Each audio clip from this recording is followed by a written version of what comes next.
Hello, everyone. My name is Diane, and I'm an admissions representative with Kansas State University Online. I want to start by thanking everyone for joining us tonight to learn more about our personal financial planning graduate programs. I'm joined by the department head, Dr. Martin C., academic advisor, Jill Parker, and advisor, Morgan Graham. Dr. C and Jill are going to spend roughly the next 30 minutes giving us a presentation about this program, and then we'll spend the last 10 to 15 minutes answering questions. Throughout the duration of this presentation, we will be monitoring the chat feature and answering questions as they're being asked. Some of your questions may be saved until the end for Dr. C and Jill to answer. And if you could now please take a few seconds to locate the chat feature and answer the question you see on your screen, as we would love to learn a little bit more about you. I will give you a minute to do so now. And as those chats are coming in, I also wanted to let you know that we will be sharing a recording of this presentation following the webinar. And at this point, I'm going to turn it over to Dr. C.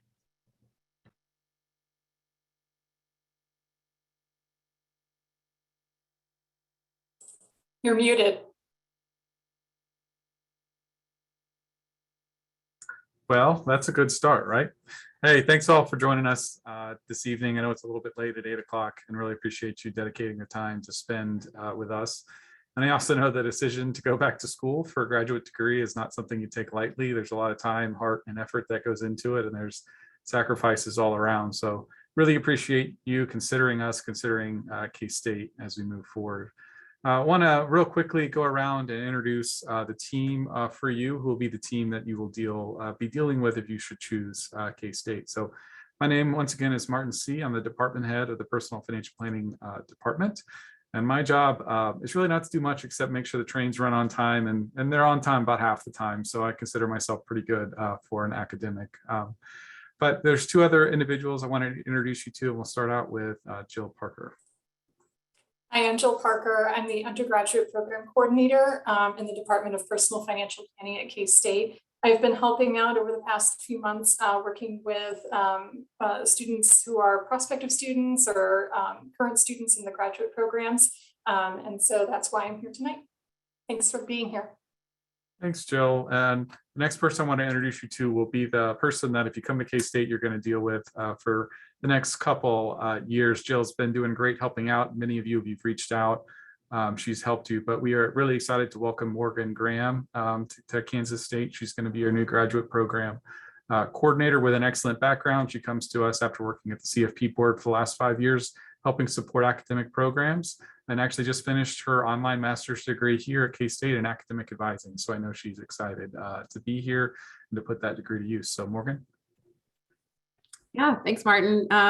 Yeah, happy to be here and look forward to hopefully working with each of you. And I just want to be here to help you out if there's any questions you need or need answered. And like Martin said, I got my master's online through K-State, just finished it last year. So understand that experience, and 5 years with CFP board prior to that, working in CFP certification, education, and all things financial planning. So I would love to work with each of you. Awesome. Thanks, Morgan.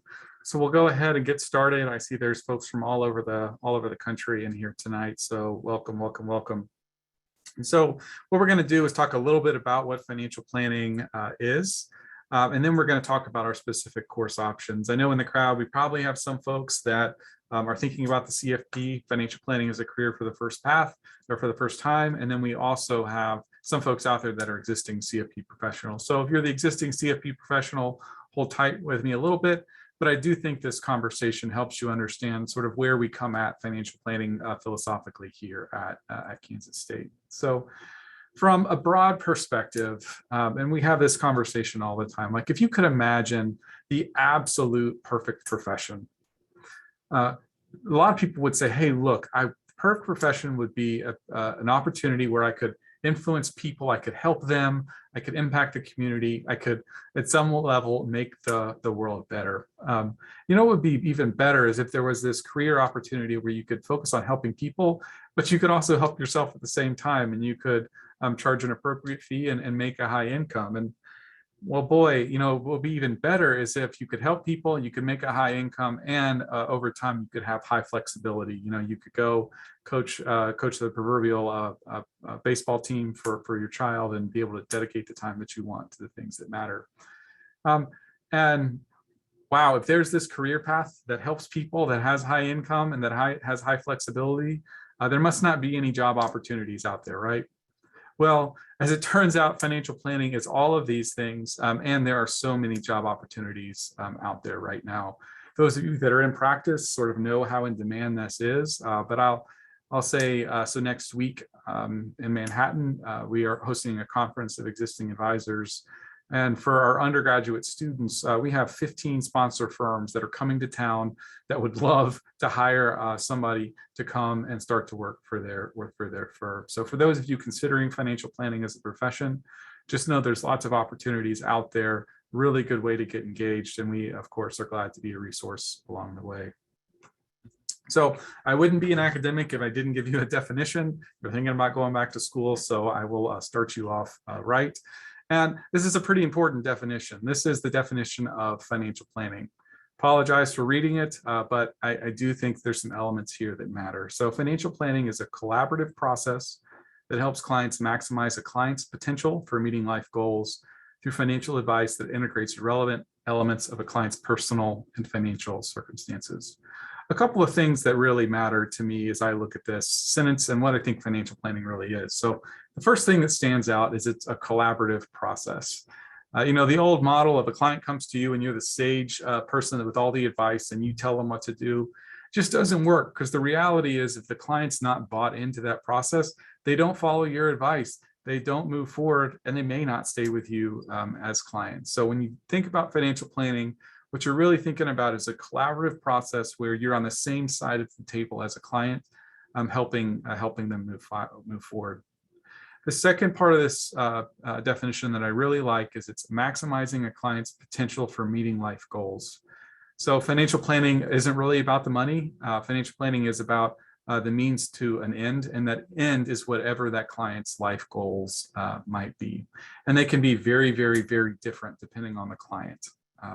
And I like this, it's maximizing a client's potential. Look, we can't guarantee anything, but financial planning is about making those intentional interactions, intentional steps to put a client on the right path to meet their goals. And then the last thing that I really like about this, that integrates elements of a client's personal and financial circumstances. And this really goes to nobody's plan, nobody's perceptions, nobody's dreams are the same. So while the rules of the system are the same, the tax law is the same, the retirement laws, investment portfolio or investment the investments that are available may be similar. It can be a very different plan as you go from client to client, really trying to understand what's right for them. And to me, really, what I like to think about is this. So for each new client, what you're trying to do is put together the pieces of the puzzle. You're trying to understand what their unique puzzle is, which once again, may be different or similar to what you've seen with other folks. And you're working with them over time to put those puzzle pieces in place. The great thing about it is in 2 years, they might come and completely change that picture, and you destroy that puzzle and you start from scratch, putting those pieces back in as life occurs and things change. So one of the things that I often like to think about is financial planning is really about lifestyle design. It is about helping a client understand their goals, understand their priorities, and allocate their financial resources in a way to make those occur.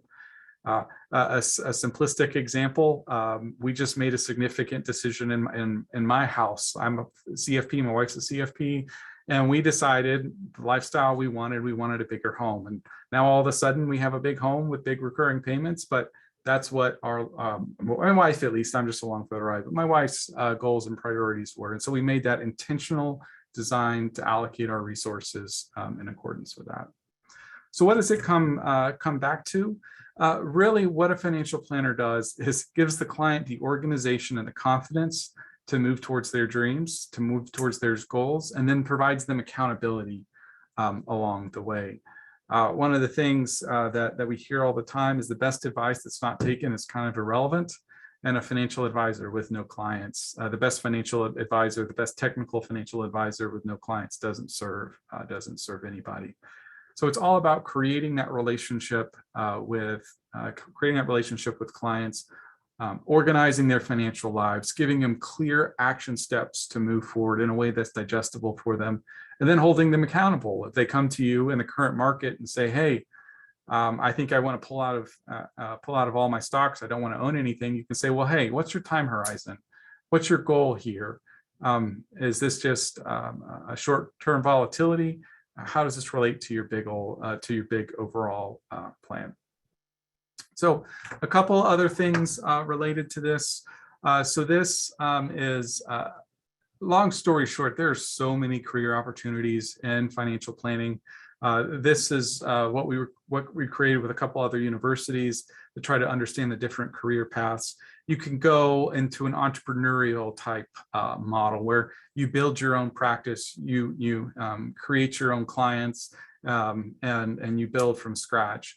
That's absolutely out there. More so, though, we're seeing growth in firms where you have a defined career path, where you are originally being valued for your technical skills and what you can provide in terms of advice to clients, and you're growing into positions where maybe you're in charge of client development and client acquisition. Of course, there's all sorts of career paths now that you never actually even have to get into client acquisition. A lot of firms are just looking for planners that can put really good advice together, that can take care of clients and can move them towards their goals. We personally see most of our graduates are somewhere usually in a independent broker dealer space, the RIA space. We have a number of folks that go through wirehouse brokerage, a number of folks that are in the banking trust space. We have quite a few that will come through a discount brokerage, a Vanguard, a Fidelity, something like that. Just want you to see there's so many different career paths out there. Small towns, there's opportunities. Big towns, there's opportunities, and increasingly there's virtual opportunities. So the growing career path looks something like this. And that is where our typical graduate, and this is more at the undergraduate level, but the master's level, depending if you're coming with experience or what you're doing, you can see this as well, is you're originally being hired sort of as a paraplanner or support planner, where you're originally being valued for your technical expertise. Although you have to have potential for client relationships in the long haul. They're looking for people that are good with people. Over time, you would evolve into a financial planner role, which is more business management. This is an individual that may be leading his existing client meetings, may be in charge of existing clients, but may not yet have a business development role.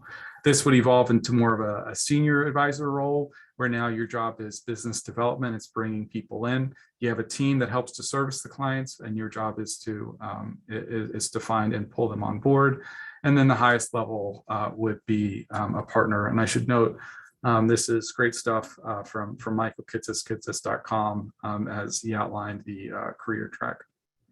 What do salary expectations look like? And then I promise we're going to get to what our degree programs look like.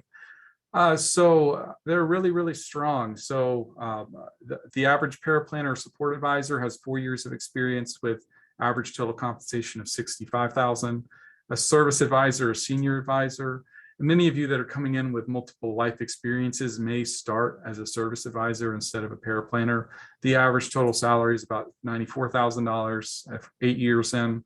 A lead advisor, 18 years in, the average is 165.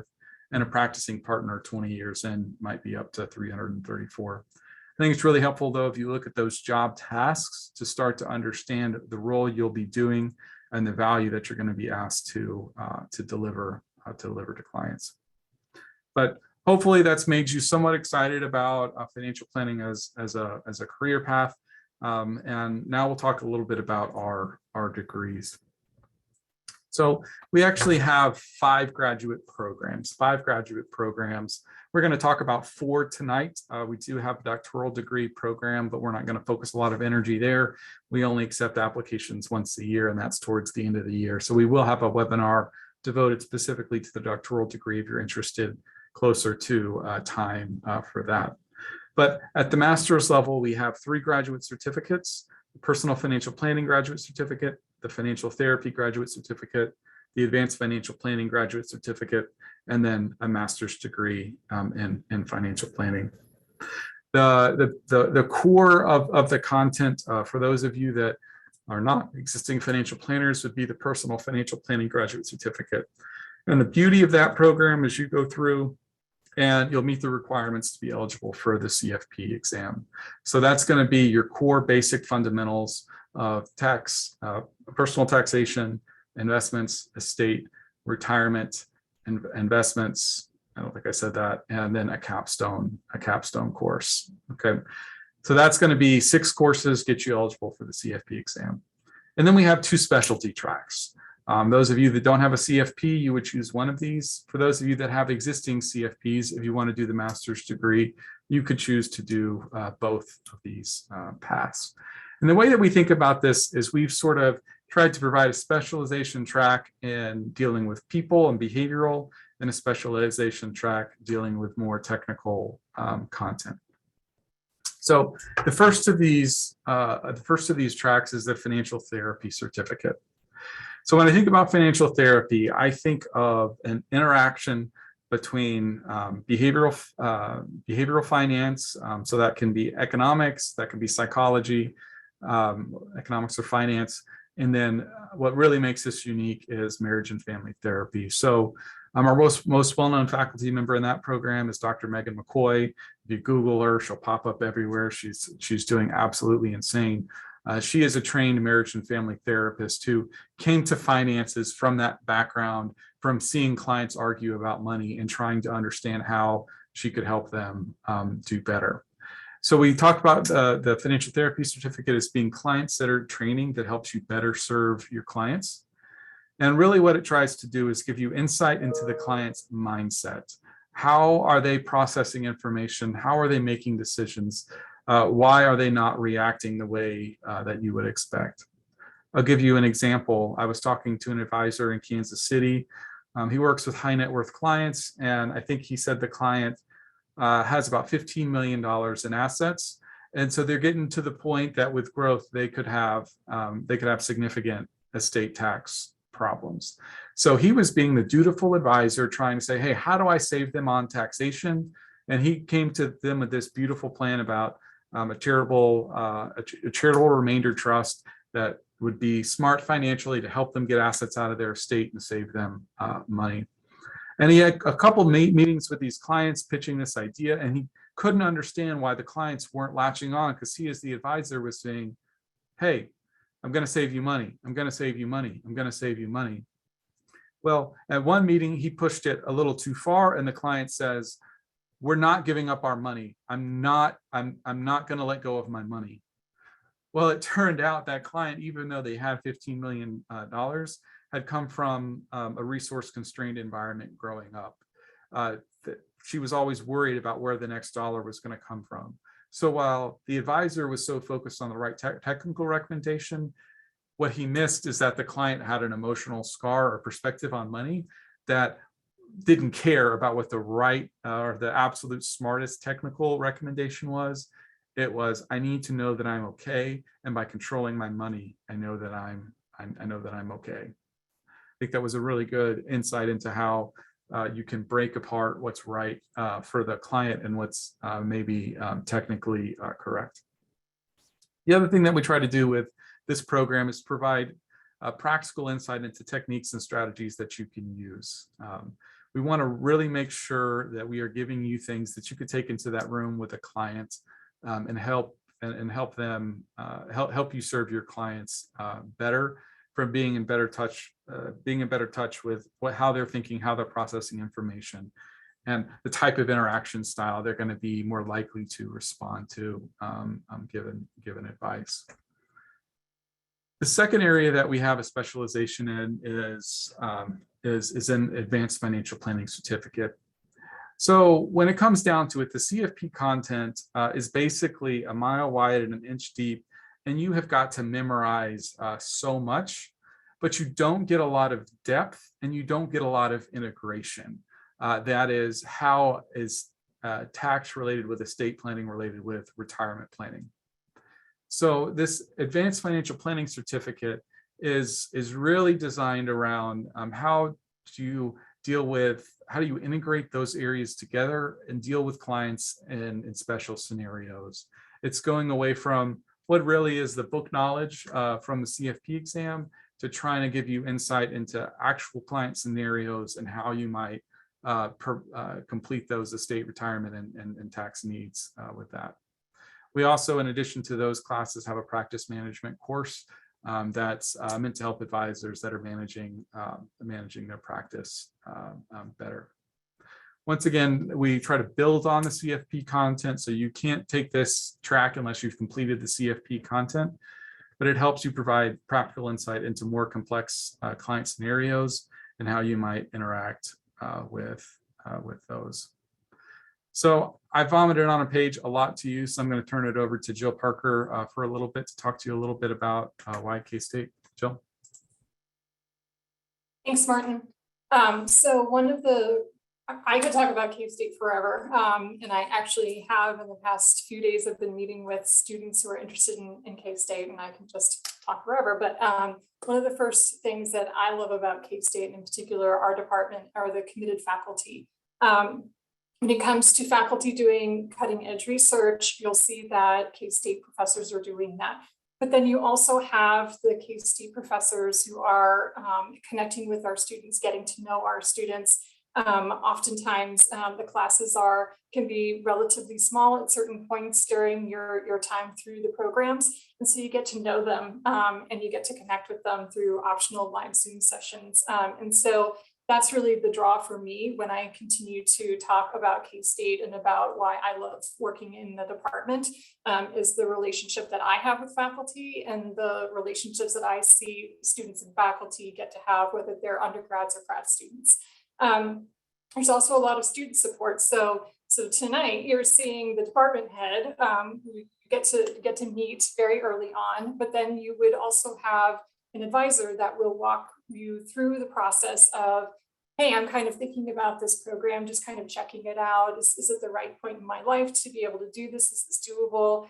All the way through each class, talking each semester, if not more than that, to be able to help you feel like you're doing well in your program, and then all the way to the end through graduation. And that has been me for the past few months, but we are working on a seamless transition to allow Morgan to step fully into the advising role. And so you're super lucky to have her. Not only has she been an online K-State student, so she's got familiarity with our systems, but she's also been at the CFP board. She has that knowledge. So you just get great student support all throughout.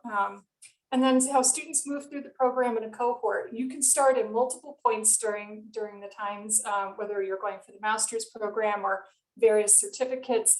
And that's a perk of the program, is that you can enter at multiple points. But you also will have other students entering at that point. So you have people who are new like you, and then you've got people who've got a lot more experience because maybe they've started at a different point. So you have this really kind of neat cohort where you've got your people you started with, and you're both like, oh my God, or both, but a few of you were like, oh my gosh, like, have you done this before? No, I haven't done this before. This is my first class. Me too. Okay. And then you've got the established students who are like, hey, if you have any questions, let me know. So it's really neat to be able to have, just that variety as well. There's the convenience of 8-week courses. So when I have students ask, or prospective students ask, like, how quickly can I move through this program, or what's full time, or, is it going to be doable? I'm a working professional. I hear that actually a lot. Yes, it is absolutely doable. There are 8-week courses, and so they do not run concurrently. And so you take a course for 8 weeks, you actually have a week break, which is so nice. And then you have another 8-week course in a regular fall or spring semester. And in the summer, it's 8 weeks as well. And so you have a bit of a break at the start of that, and you've got a bit of a break at the end of that, so that you've got enough time to kind of recharge, maybe we're focused on things that you've had to put on the back burner and things like that. They are 100% asynchronous, so you do not have to be online at any one point, but there are optional live Zoom sessions per week. And to hear our faculty talk about those times, they really enjoy them because then they get to know you better, you get to know them better, you're talking more about the content, you get to meet your classmates and all that sort of stuff. The programs meet the educational requirements to sit for the CFP exam, as Martin has already said, and also K-State is an educational partner with AFCPE. Okay, so in the master's program, and Martin already covered some of this, there are 3 tracks and you'll pick 2 to complete the degree. All of the coursework is online, again, 100% asynchronous. It's 10 courses, 3 credits each for a total of 30 credit hours. So you can have the PFP graduate certificate, which is 18 credits. That's again, the coursework to be able to sit for the CFP exam. You can do it as a standalone certificate. You can stop after that point, take a breather, and then come back and do a second part of your master's program, or you can continue on into your second track for your master's program. Again, the courses that you would take are insurance, retirement, investments, tax, estate planning, and case studies. And then a second option, which is 12 credits, 4 classes, is the financial therapy graduate certificate. That also is the standalone certificate. There's a prerequisite of PFP 105, which is Intro to Personal Financial Planning. That's just for those of us like me. My undergraduate is in psychology, and I did not take a personal finance course. So I would want to take Intro to Personal Financial Planning to have a little bit of a background so that then I could go into the financial therapy courses. And the financial therapy courses are Intro to Financial Therapy, Money and Relationships, Applied Behavioral Finance, and Financial Therapy Research and Theory. And then the third track, as Martin was talking about, is the Advanced Financial Planning track. This is also 12 credits. So again, it's a standalone certificate. This is ideal if you already have your CFP, or if you are getting your CFP and then you really want to dig in, get more in depth with things, get into case studies and such, like Martin was saying, then you could certainly do this track as well. So the classes you would take: advanced estate planning, advanced retirement, advanced tax, and practice management. Now, the CFP track is 18 credits. And then if you choose a second track, either financial planning or advanced financial planning, that's 12. Together, you get 30 credits. Perfect. If you already have your CFP and you're looking to kind of get more depth, or with the advanced financial therapy, or if you want to kind of build more on the client psychology, behavioral side, do the financial therapy, together those are 24 credits. So then you would take some elective courses, things like Foundations of Leadership, Conflict Resolution, Financial Counseling, Investments 2, Case Studies class. There's also research classes if you wanted to be involved in those too. So just kind of depends. At that point, we can kind of tailor it to what it is that your interests are and what your goals are as well. Okay, so frequently asked questions. So this is one that I get. So current tuition and fees is around $2,200 for a 3-credit graduate level course. Our tuition changes, if it changes each July. So just as a heads up for that. Books, it varies by program. So as an example, for the financial therapy certificate, for those 4 classes, there are only 3 books and you can get them through Amazon. So it's really kind of different. It depends on which track you're doing. There are scholarships available. There's financial aid through KState, loans and such. And then there are so many scholarships available that for people who want to go into financial planning, whether they're provided through the CFP board or through Charles Schwab or just a bunch of different organizations that you can check out. You can literally Google financial planner scholarships and find a whole bunch. And right now is actually the ideal time to be applying for those. And usually it's the spring, but some of them have application deadlines throughout the year. So you've got the link to be able to apply to the program. And also as a note, this is a common question that I get. The GRE and GMAT is only required for the doctoral program, so not required for the graduate certificate or the master's degree. And then you've got some contact information or contact info for us. So pfp@ksu.edu. The email will come to me or to Morgan, and so we'll respond typically within 1 to 2 business days. You can ask us questions about courses, about how long it would take to finish. I'm kind of weird. I like putting together graduation plans and kind of mapping it out by semester. Morgan may have a different way of doing things, but we certainly can help you with wherever you're at. And if we don't have the answer, we are happy to find the answer for you. Thanks, Jill. We'll transition over to questions. So if anybody would add their questions on the chat, and I will tee us off. Jill, I got a question for you. Trying to decide between the grad certificate and the master's. I don't really know what my path is going to be. What would you recommend? That's a great question, Martin. So if you're even just a little bit thinking about doing a master's in PFP, I would apply for the master's program, because then you only apply once, and you pay the application fee once. And along the way in the master's program, if you decide, hey, I think I want to stop here, I've gotten my certificate, I think I'm good to go, you could do that. You can stop and you can get your certificate. You can also come back later and to be able to get a second certificate or finish up your master's degree. If you only apply for a certificate, then you pay for that or you pay your application fee for that. But if you're like, hey, you know what, I really like this stuff, I think I might want to do the master's, you have to pay the application fee again for them and reapply for the master's program. So to sum it up, if you're thinking about the master's at all, just go ahead and apply for the master's program, because you can get a certificate within that program and apply only once. Perfect. That's great, Jill. And yeah, I think that's something to think about. It's a real pain for the students that are 6 courses in and technically have to reapply to get into the master's program. It's just easier if you start there. If you might have an inkling, if you know you're just going to do a certificate, don't do it. There's a question related to the 105 course requirement.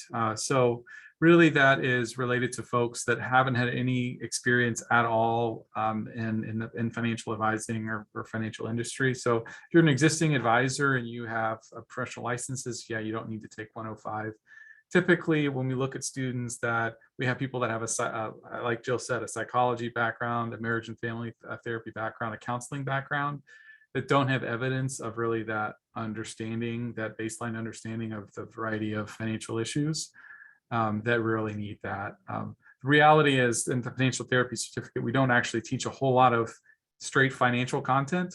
We teach more about how to approach people on financial issues, and we just want to make sure people have a general understanding of that. So we have Sean here. And Sean doesn't work full-time and wants to do the master's degree. What would you recommend to him if he can do a full-time course of study? It depends on which tracks you want, Sean. If it's the CFP, the CFP track and financial therapy, then we can look at certain points of the year doubling up and having you take financial therapy class along with a CFP course at the same time, so that in essence you're kind of taking 4 classes a semester. Just so you know, that's a little bit more than what traditional full-time is for a graduate student. Full-time for a grad student is 9 credits. Typically what we recommend, if you're working full-time, we tend to recommend 1 class at a time. But certainly everyone is different. It depends on what else you have going on in your life. And it also depends on which classes would be doubled up on. I've been lucky enough to connect with our faculty to find out more in depth about each of the classes, and to also connect with Dr. C in learning more about which classes it would be wise to double up on and which classes might be a lot to double up on. And so we would customize it based on kind of what your life load looks like, and also which classes you would be taking at a time. Normally, if you started in the fall, for example, and you wanted to do the CFP route and the financial therapy route for your master's degree, you could be graduating not the first spring, but a second spring. So say start fall what are we in? Fall 2022. You could be graduating in spring of 2024 by taking 1 class at a time. And now obviously if you double up, and depending upon which tracks you would want, that would shorten that time.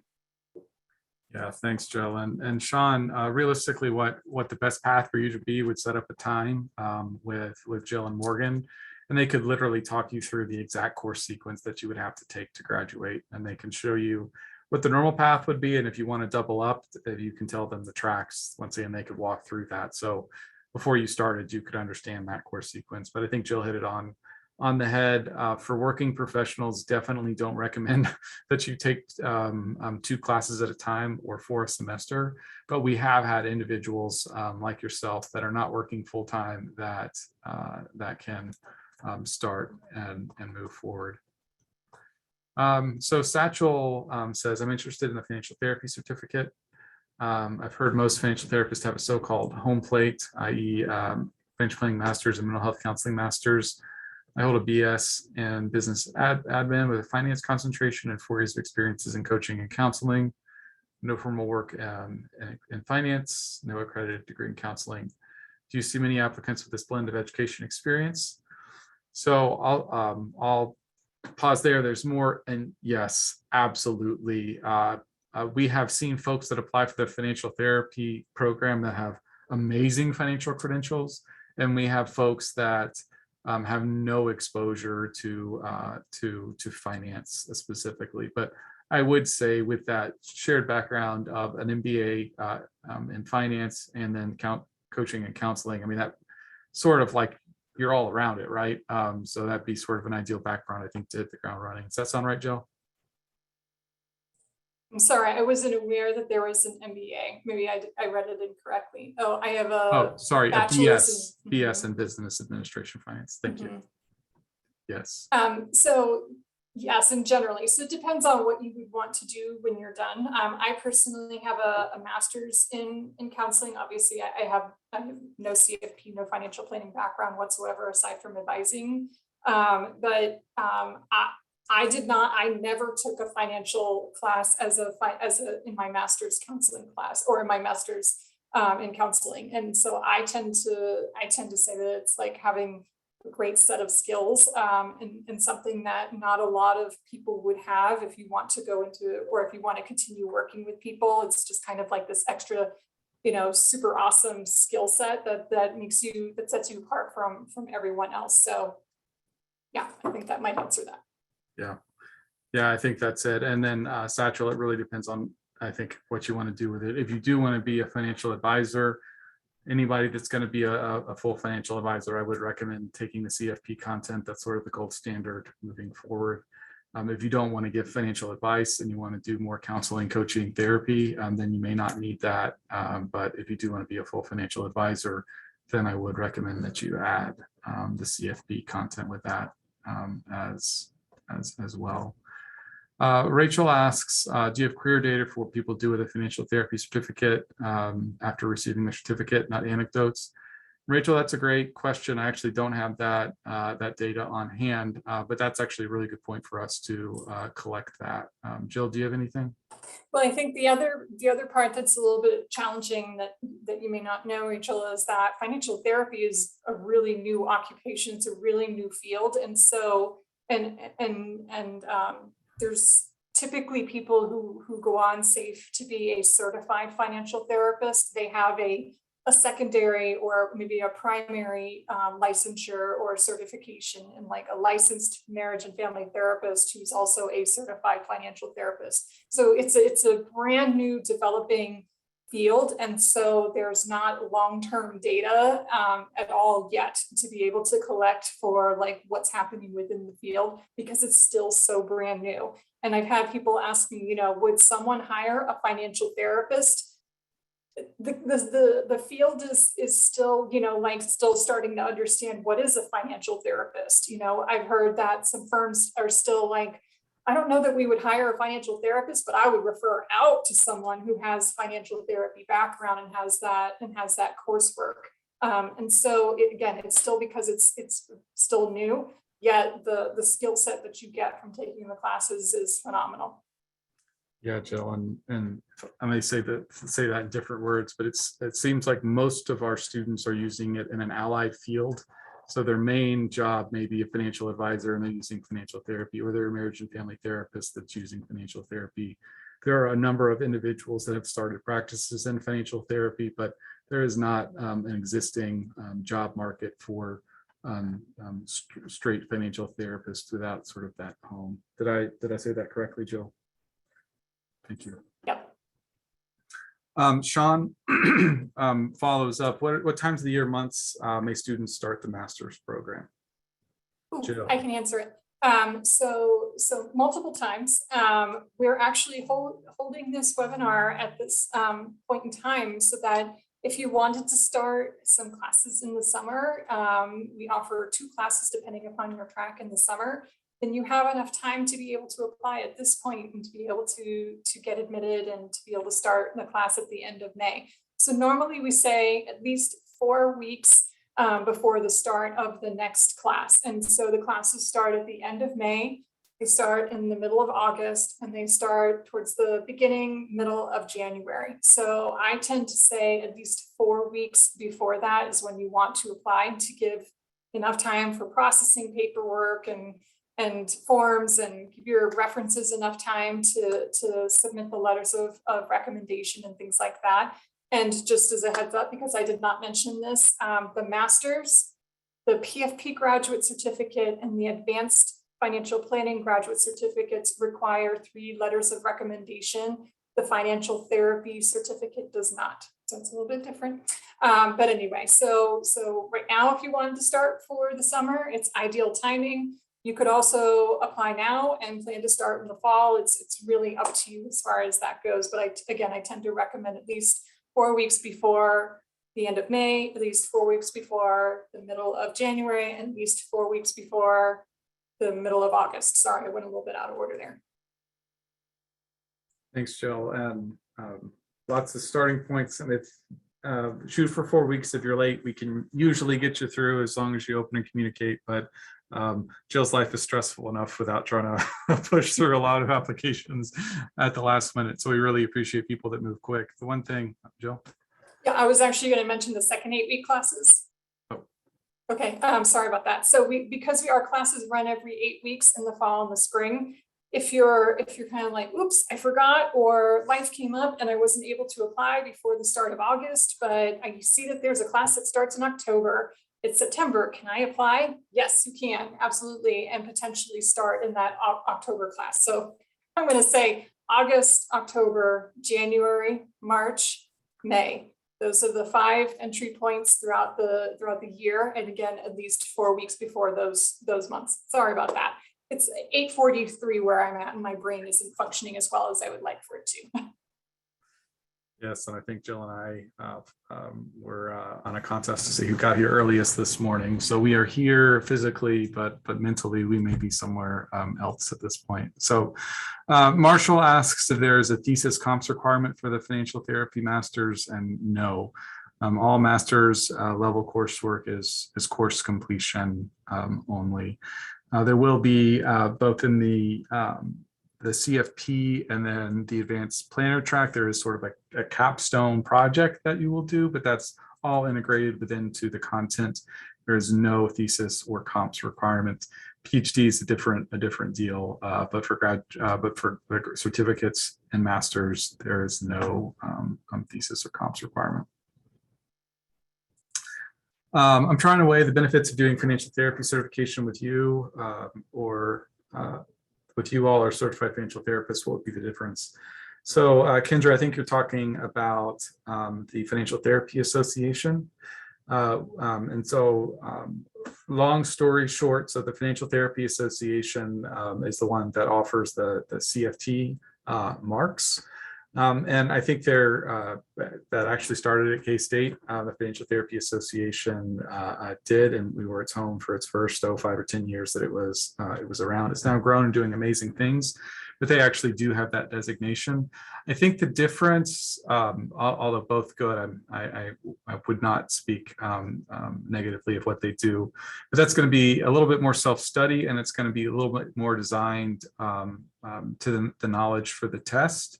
Whereas with us, it's taught within a graduate education format. So you are going to get the knowledge for the test, but you're going to get a lot more in-person interaction with the faculty, and we have several past presidents of the Financial Therapy Association that actually teach in our course group. So just a little bit more integrated, a little bit more depth there. and really good students. So you'll meet really good cohorts to interact with. So I think it's really pick your poison. This probably a little bit more in depth and maybe a little bit more expensive with us than with the Financial Therapy Association. But it's, do you want the certificate model? Well, it is a certificate. Do you want the continuing education model, or do you want the graduate degree model of that? Pros and cons to both. Jill, is that fair? Yeah, I would totally say that's fair. And I'd also say, look at who's teaching. Our students in particular love Dr. Megan McCoy, and she teaches a number of courses in the financial therapy graduate certificate. And she was on the Today Show just like 4 weeks ago talking about financial infidelity. So she's out there, she's doing research, cutting edge research. She's on MSNBC and CNBC and talking about all of this and really drawing all of that, her knowledge of relationships and dynamics with the financial part, and how complicated that can be, and all of that. Students love her as when she teaches our undergraduate coursework, and she is absolutely highly requested and rated by our graduate students as well. So I would also encourage you to do a little bit of research there too, because I'm definitely biased. I get to work with Megan every day, but I see our students who are like, I chose your program and I want to learn from her. So. Yeah, and Satchel has a question about redundancy there. Honestly, what I'd recommend is setting up time to talk to Megan McCoy about that. She was the first CFT, so she's passed the test, and she's well versed in the content with both. So I'm sure she would be glad to talk you through that, and she knows how to do it from a relatively unbiased perspective. So she would be absolutely happy to talk you through that. I've seen we have 5 in the question and answer section, which I've completely ignored. We have 1 more in the chat, and then I'll switch over. We have 2 in the chat, so I think we skipped Kip. So right. Kip. So do most people take the CFP after the first 6 courses or after all 10? Totally depends on what your preference is. I have a few students who are like, yeah, while it's all fresh in my brain, and before I start a financial therapy track, I want to study for and take the CFP exam after you've taken the 6 CFP courses. If it's going to be that you decide to go for the advanced planner track, I think then that you're still digging more into the same related content, so it stays fresh in your brain. So it's really up to you on what it is that you would like to do, knowing, of course, that the CFP exam is offered 3 times a year, March, July, and November. Yeah, and it really does depend on your priorities. I mean, what you got to think about with the CFP exam is you are going to cover the content and have that through the coursework. You still do need to study about 150 hours and go through a targeted review course. So you just have to figure out your time allocation there. But don't think you're going to be done with the content and ready for the test right away. That's not how any education program is designed. It's a mile wide. You've got to do a lot of targeted studying on the back end. So Jill, you'll like this question. You'll appreciate this question. Maybe that's the better framing. Working full time and have 2 kids at home, what should I be thinking about when I consider a master's program? I would think about how much time you have to study. I would think about how much time, like, do you have it sounds elementary, but like even a set study space where truly you're going to have some uninterrupted, as much as possible, time. It's an 8-week course, so it's condensed. It's a lot of information. And so the good news is that you wouldn't be, by yourself. There are a lot of, again, working professionals who also happen to be parents, taking classes. The thing that I would say is that you could always, try it out. And I always let students know, and I'm sure Morgan will do the same. We email the students in the course to let them know when the drop deadline is for the 100% refund. So if you're like, I need to get out of this is not a good time of year, then you could go ahead and exit out.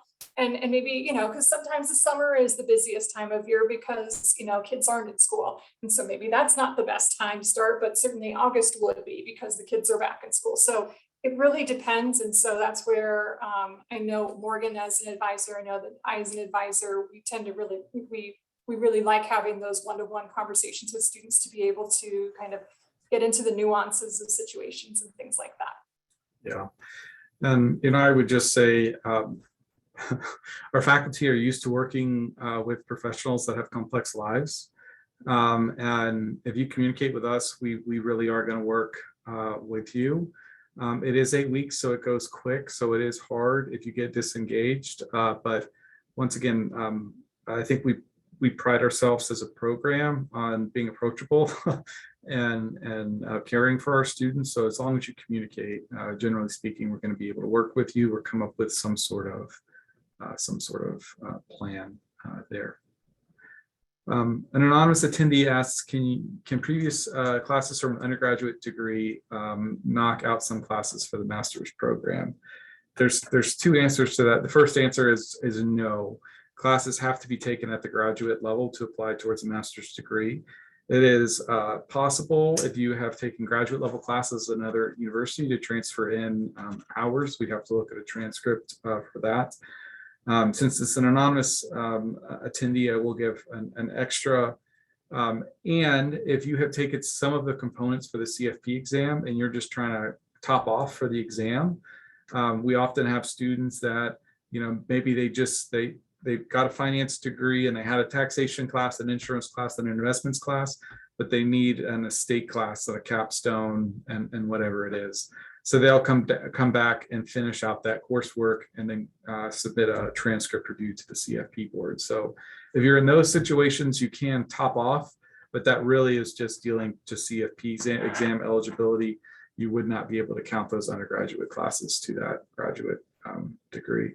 Jill, did I speak out of school? I don't like to talk without Jill giving me a thumbs up when it comes to That's exactly right. Yep. Yep. And if you still wanted to go on for the master's degree and, you've taken, as Martin said, the undergraduate tax course somewhere else and an investments course, we do course substitutions and we allow you, maybe that's where you take an advanced tax course, in place of the tax course in the master's program. So credit wise, you would still need to get to the 30 credits of graduate level coursework, but we can be flexible if you've taken similar coursework at an undergraduate level. And again, as Martin talked about it in terms of topping off, but that's definitely customized and definitely worth a conversation. So feel free to send us an email with a little bit more info if you would like at pfp@ksu.edu for that. Yeah, thanks, Jill. So Mike has a question. I'm a CFP with about 5 years of experience as a senior lead advisor. Can you speak to the depth of material covered in the master's program versus that of a more fragmented approach, such as obtaining the CPWA in conjunction with the SEMA? So Mike, really, you have a great opportunity and choice set in front of you, where it's about understanding exactly what you want to do. And reality is, for some professionals in your place for the right path. And for some, doing sort of the certification route is exactly that. I would say, if to have those questions, really, I think that's when you want to set up a one-on-one time with one of the faculty to talk through your specific objectives.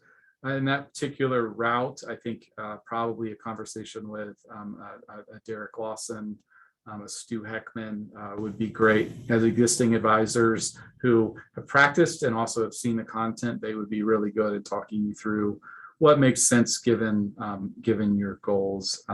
But I think you've hinted at it a little bit. So with those designations, you're going to have very specific focuses from them. Good news is you're going to walk away potentially with that certification. And with us, it's going to be a little bit more holistic approach, a little bit more integrative. But without sort of that targeted approach to a specific sort of designation. So Mike, that's probably a pretty crappy response, other than to say, I know our faculty members would be absolutely glad to set up time to talk, spend a half hour with you, learn what's going on in your particular case and see what makes sense there. And if you want to reach out to myself or Jill, we'll be glad to hook you up with an appropriate faculty member and get you set up. Sean asked, besides the weekly Zooms, are there any office hours available with PFP professors? Structured, no, but most of our faculty have their Calendly links in their emails, and we are available as sees fit. So that is the structured engagement. Our typical classroom is structured to where we record a couple of small mini lectures where you are getting the education, the teaching on your own time. And when you come to those live office hours, it's reinforcing, rounding out examples and questions as opposed to teaching. So those are by design supposed to be conversation points instead of pure, let's say, lecture teaching points with that. But no, those are the recurring time is those Zoom sessions for classes. Some classes they actually hold twice a week. Just depends on the professor and what the course is. Hope that helps, Sean. Yeah, Sean, and Martin is using live office hours and live Zoom sessions interchangeably, so just so you know. But certainly, if you have questions or you have a situation arise where you'd like to discuss that more with the professor, just reaching out via email. Our professors are very responsive to students. I've not had a student say, I still haven't heard from Professor X, which is really nice. And so I appreciate that as an advisor. I know our students appreciate that. So certainly if you wanted to dig into the material a little bit more deeply, you could do that. The weekly Zoom sessions that are optional are designed to do that. But if we want to kind of like clarify a question or that sort of thing, yes, absolutely. You can reach out to the instructor or the professor and be able to do an as needed office hour kind of a thing. Thanks. And I think last thing I see is Satchel, and we'll move to rounding it out. So Satchel writes in the chat, website says take intro to PFP 105 with another institution, don't take the course through K-State. I think what it's meaning to say is if you haven't taken it at another institution, you would have to take it at K-State. So many folks with a financial background won't have to take that class, but those that don't could take it through us. Yes, it doesn't have to be done through us. You can take it through K-State or through another institution, community college, that's whatever would be fine. Perfect. Well, Diane, I think with that, I will turn it over to you. Yeah, I want to thank you, Dr. C, Jill, and Morgan for that wonderful presentation. And I also want to thank everyone for joining us here tonight.